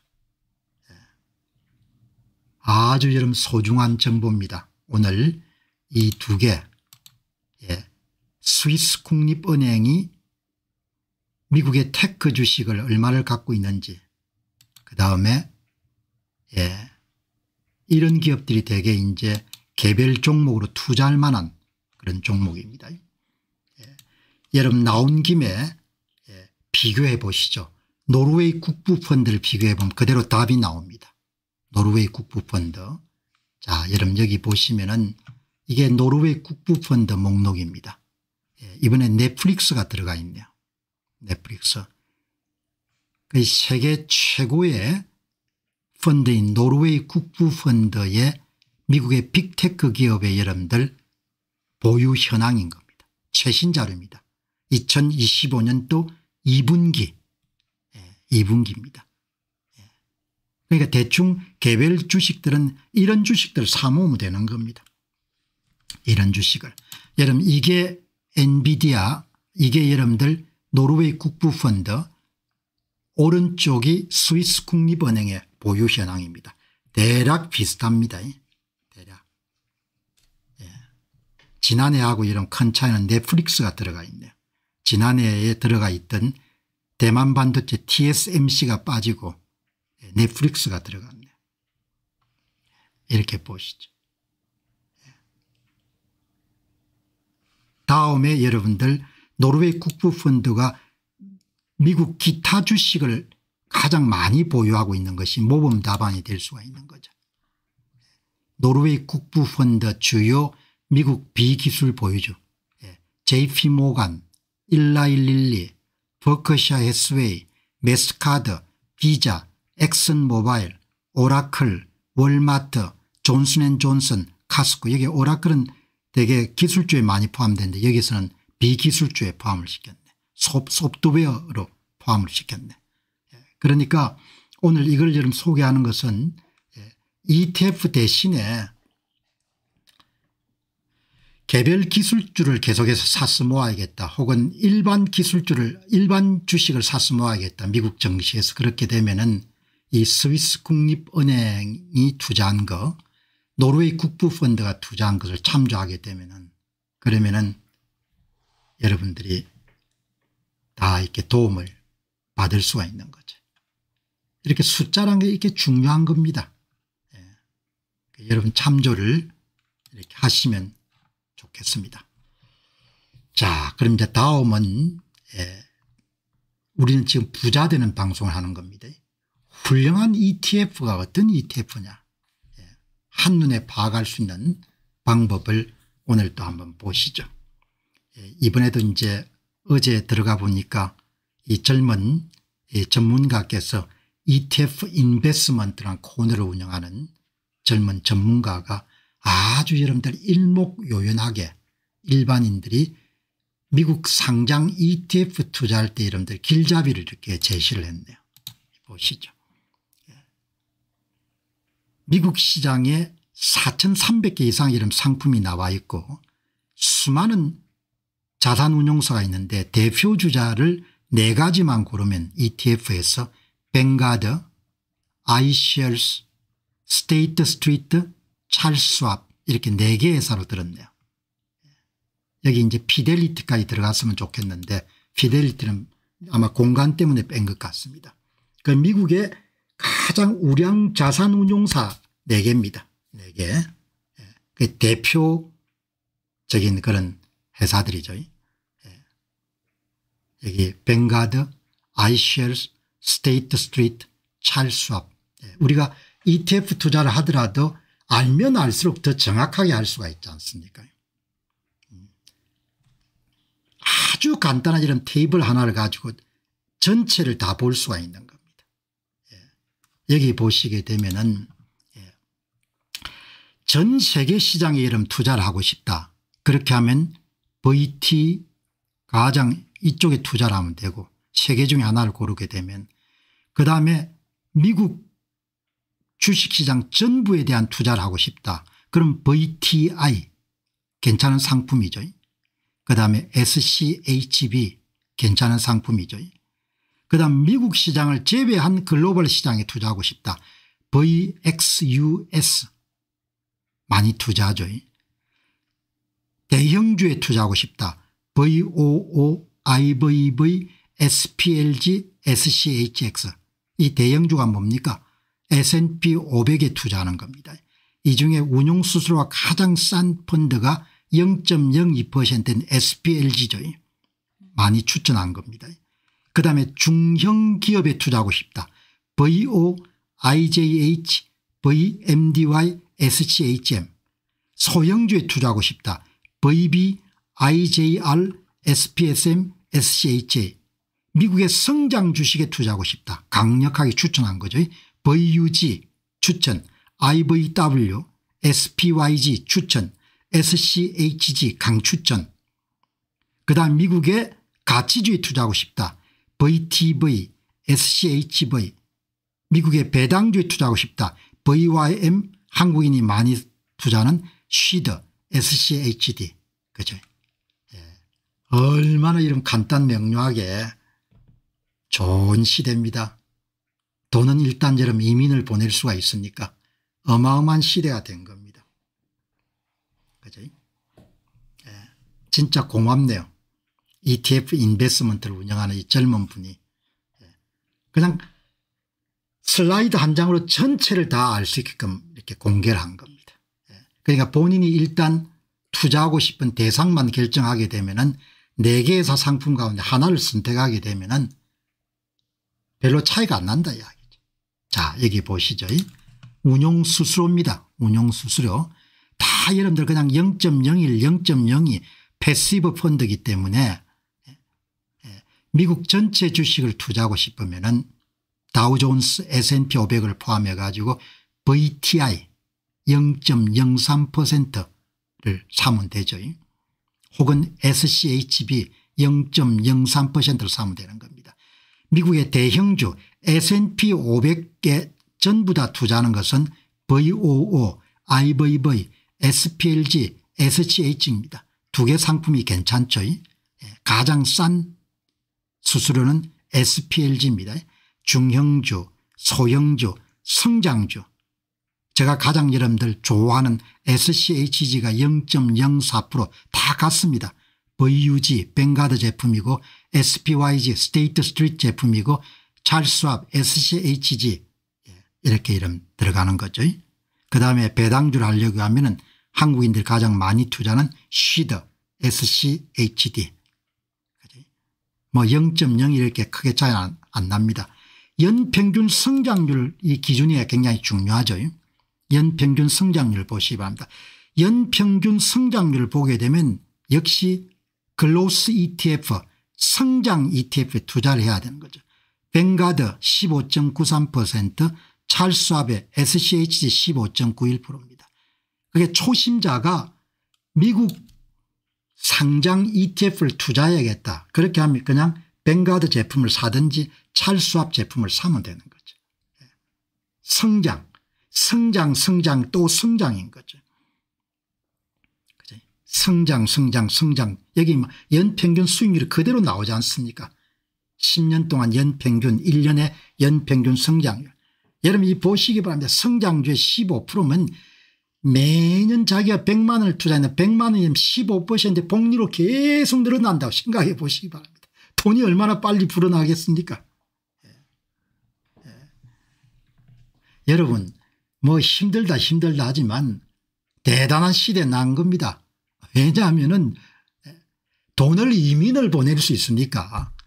미국 시장이 이민을 보내가지고 세계에서 가장 유능하고 일 잘한 CEO들한테 자기 돈을 맡겨서 내 돈을 좀 굴려달라 이렇게 할 수 있으니까 얼마나 대단한 시대인 겁니까. 후기 조선에 우리가 나서 살았다고 생각해 보시면 네 죄를 네가 알겠다 해서 맨날 이름들 관에 끌려가 이름들 곤장 맞을 거 아닙니까. 엄청난 시대입니다.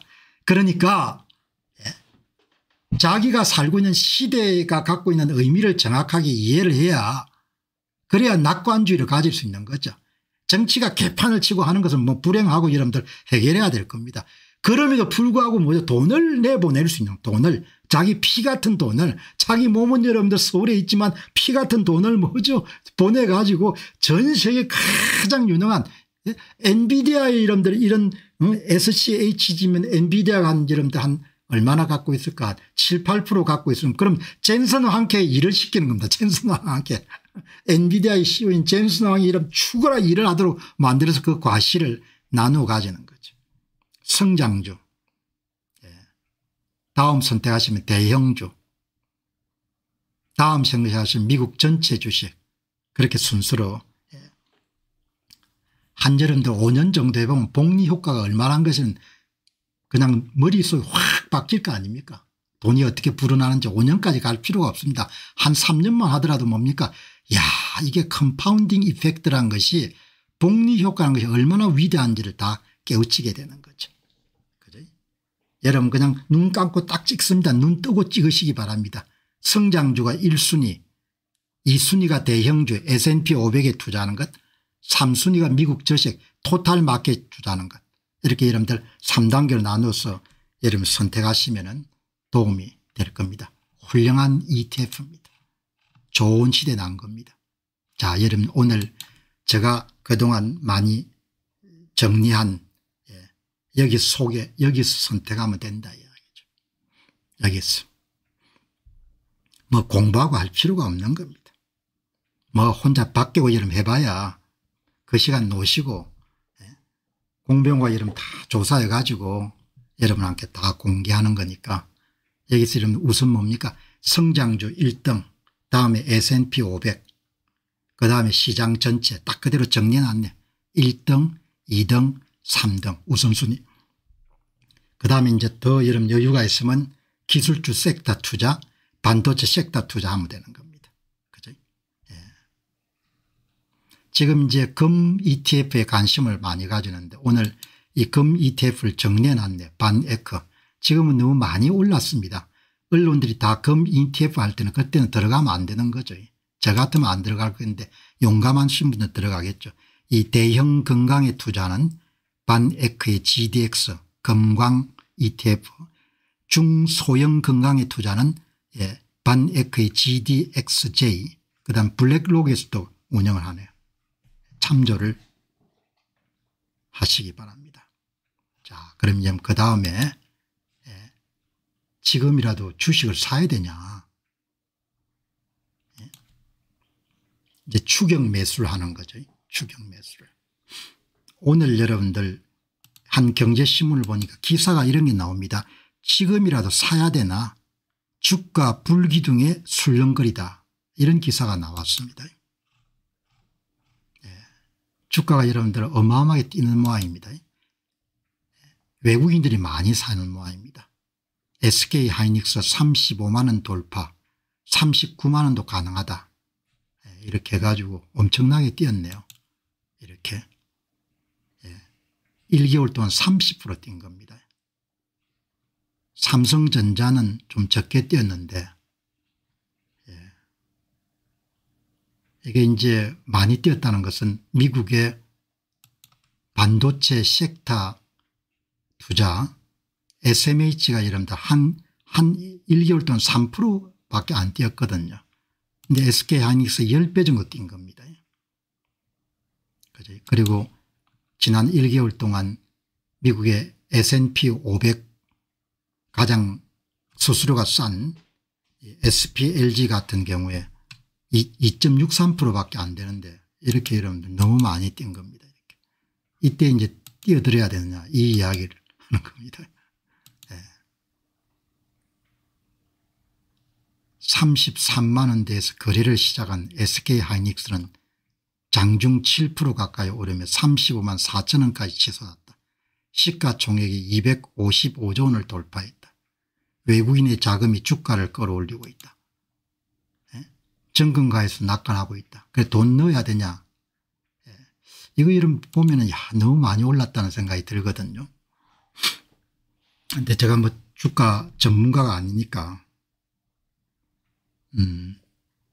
주식 전문가가 아니기 때문에 뭐라고 이야기를 하기가 힘든데 AI가 이런 사람보다 똑똑하니까 제가 AI에게 물어봤습니다. 사람들이 지금 SK하이닉스하고 이런 데 주식이 많이 올라가지고 추격 매수를 두고 고민하는데 내 생각 같아서는 추격 매수하는 것이 좀 위험한 것 같다. 당신 생각이 어떠냐 이렇게 물었습니다.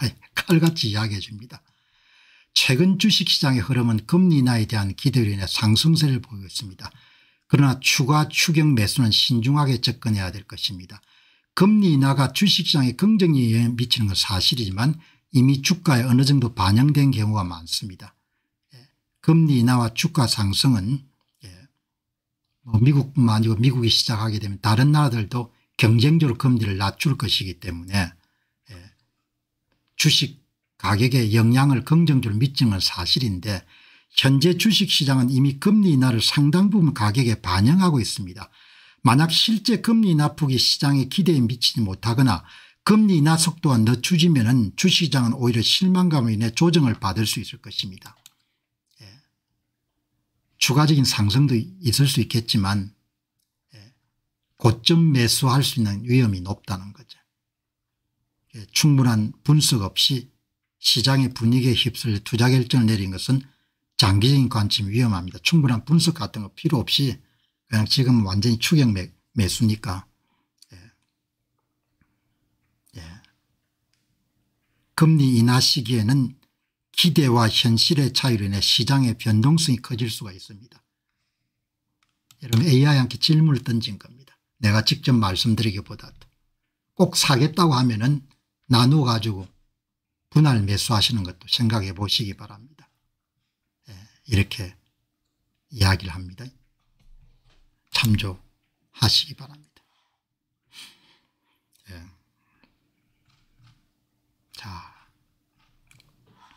자 이제 여러분 오늘 마지막 방송 이 투자 학습을 통해서 현명해지는 겁니다. 세상에 속지 않고 시장에 속지 않고 광고에 넘어가지 않는 겁니다. 액티브 펀드 높은 피를 제공하고 좀 높은 수익을 약속하는 펀드 매니저들이 직접 개입하는 펀드를 우리가 액티브 펀드 그다음에 지수를 추종하는 그런 펀드를 패시브 펀드라고 하지 않습니까?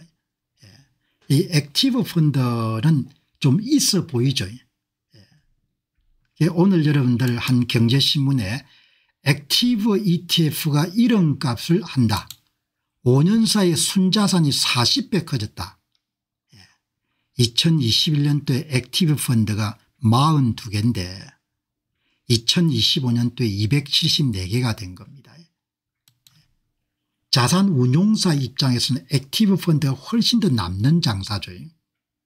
0.65% 0.5% 이렇게 높은 피를 받을 수가 있기 때문에 상품이 급속하게 늘어나는 겁니다. 그것은 돈이 된다는 이야기죠. 코덱스 조선해운 뭐 이런 거 AI 인프라 이런 거 이 고수익이 나왔습니다. 1월부터 9월 사이에 굉장히 많이 올랐네요. 그럼 이게 계속될 수 있느냐 이야기죠. 이게 계속될 수 있겠냐 이야기입니다.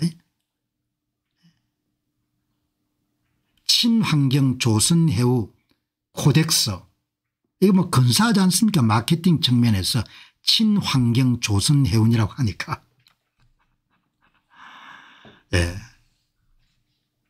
여러분들 사람들이 코덱스 액티브 펀드에 돈을 많이 넣네요. 오늘 공병호 TV를 보시는 분들은 조금 더 숙고하셔 가지고 결정을 하셔야 될 것 같네요. 왜냐하면은 제가 그냥 이런 이야기를 드리는 게 아니고 며칠 전에 이런 액티브 펀드인 캐피탈 그룹의 상품을 소개할 때도 제가 좋은 상품이다라고 이야기했지만 그렇게 뭐 높게 이렇게 이야기를 안 했거든요. 왜냐하면 평균적으로 펀드 매니저가 시장 평균을 이기기가 힘들기 때문에. 미국은 펀드 역사가 오래됐지 않습니까? 액티브 펀드를 보려면 미국을 보면 되는 겁니다. 미국에서 운용 규모가 가장 큰 탑5 액티브 펀드 한번 보시기 바랍니다. 미국 최대 액티브 펀드 탑5입니다. 일단 수수료가 큽니다. 0.61, 0.63, 0.51, 0.55, 0.69. 운용 규모도 꽤 큽니다. 우리하고 여러분들 게임이 안 됩니다. 이 역사 보시기 바랍니다. 1931년, 1967년, 1965년, 1952년, 1993년. 여러분들 수익률 보시기 바랍니다. 그렇게 높지 않습니다. 톱5도. 그냥 시장 평균보다 조금 높을 정도인 겁니다. 이거는 굉장히 중요한 겁니다. 펀드 매니저가 시장을 이기기가 굉장히 어려운 겁니다. 엊그제 여러분들 이 ETF에 캐피탈 그룹이 이런 만든 상품을 제가 소개해 드렸지 않습니까? 캐피탈 그룹이 뮤추얼 펀드로 오랜 역사를 한 100년 정도 되는 로스앤젤레스 소재의 그런 굴지의 캐피탈 그룹이 자산운용사죠. 여기서 이러면 굉장히 성공적으로 한 2022년도에 출시한 상품이 3개지 않습니까? 약간 높습니다. 운용 수수료가. 반도체 색사의 0.35%인데 여기 가장 인기가 있는 CGR은 0.39% 정도입니다. 그러나 3년 여러분들 평균 수익률은 상당히 높습니다. 25.2%. 그러나 이 높은 수치가 10년 20년 계속 가기는 확신을 할 수가 없는 거죠.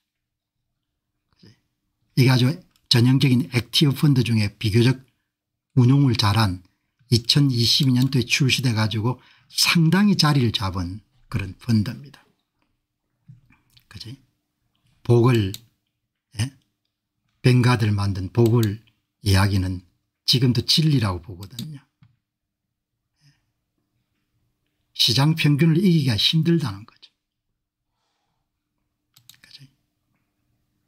가능한 여러분들 P를 낮은 데를 선택하라 이야기. 비용의 복리 효과도 크다는 겁니다. 수익의 복리 효과뿐만 아니고. 그죠? 그러니까 평균으로 회계하는 것은 금융시장의 철칙이다. 대단히 과학적인 이야기인 겁니다. 10년 20년 시장 평균을 크게 넘어서기가 어려운 거죠. 그래서 뭐 선택은 각자 알아서 할 일이지만 제 판단에 한국에 굉장히 이렇게 액티브 펀드가 4년 만에 이렇게 막 수백 개. 자산운용사는 좋은 겁니다. 액티브 펀드로 포장해서 팔아서 피를 많이 거둘 수가 있으니까. 그런데 미국 시장 보게 되면 이건 뭐 역사가 자본 역사가 여러분들 70년 80년 100년 되는 역사 보시면 딱 나오지 않습니까? 0.61% 내고 15%입니다. 평균 성장률이. SCH보다 못하지 않습니까? SH가 0.04%거든요. 그래서 굉장히 상품 선택은 굉장히 여러분 중요하죠. 삼성자산운용이 운영하는 코덱스 코스피 200 대신에 여러분들 S&P 500을 선택했으면 1년에 한 4조 정도를 투자자들이 더 받지 않습니까? 전번에 계산해서 보여드렸죠. 10년이면 40조입니다. 투자자들에게 돌아가야 될 40조를 코스피를 선택했기 때문에 투자자들이 잃어버린 겁니다. 그래서 상품을 선택하는 것이 엄청나게 중요합니다. 투자 방향, 투자 상품을. 그래서 이런 정보도 보시고 제가 그동안 방송했던 내용을 다 보셔가지고 처음에 투자 상품을 잘 선택해야 됩니다. 그리고 지금 소개하는 모든 내용은 핵심 목표가 달러 자산을 가지는 겁니다. 원화 자산을 갖고 싶으면 한국 증권시장 상장 ETF를 사면 되고 미국 시장에 투자한 지금 제 방송의 모든 초점은 원화 가치의 변동에 적극적으로 방어하기 위해서 자기 자산 가운데 상당 부분은 달러화 자산이 돼야 되고 유가증권은 대부분 달러화 자산을 가지는 게 좋겠다는 판단 때문에 ETF 방송을 계속하는 겁니다. 자, 여러분 오늘 방송 마무리하고 또 내일 여러분 새 주제 준비해 가지고 여러분들 찾아뵙도록 그렇게 하겠습니다. 매일 성장하시고 매일 학습하시고 부자 되시기 바랍니다. 마무리하겠습니다.